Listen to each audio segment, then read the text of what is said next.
வணக்கம். என் பேர் விஎன் தனவாணி குருக்கள். ஈசனாரி விநாயகர் கோயிலில் 1982 பணிபுரிஞ்சுட்டு இருக்கேன்.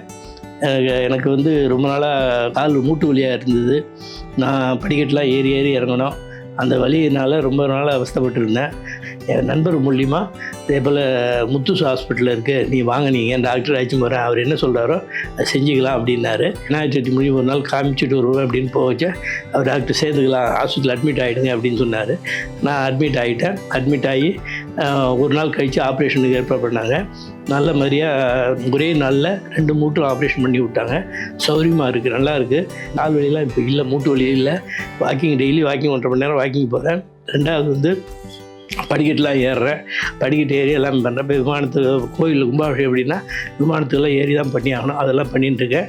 திருப்பதியில் கீழ் திருப்பதியில் மேல் திருப்பதி நடந்து போகிறேன் அப்படின்னு சொல்லி டாக்டர்கிட்ட கேட்டேன். நீங்கள் போயிட்டு வாங்க அப்படின்னு சொன்னார். தைரியமாக போங்க அப்படின்னாரு. கீழே நடந்து போய் சுவாமி தரிசனம் பண்ணிட்டு சாப்பிட்டு சொன்னேன்.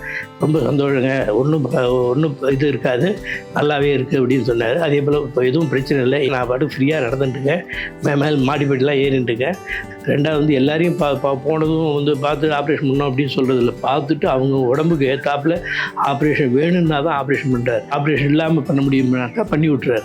கீழே உட்காந்துக்கிறது எல்லாமே பண்ணுவோம். மாடிப்படிலாம் சௌரியமாக இருக்குது. எந்த வலியும் கிடையாது, எந்த வலியும் கிடையாது. இப்போ ஒரு 4-5 வருஷம் ஆச்சு நான் இப்போ ஆப்ரேஷன் பண்ணிட்டு மாடிப்படி ஏறுறேன். எல்லாம் சௌரியமாக இருக்குது. ஆண்டவன் புண்ணியத்தில் அவரும் நல்லா இருக்கணும், மக்கள் நல்லபடியாக இருக்கணும், நாங்களும் நல்லா இருக்கிறோம். வணக்கம்.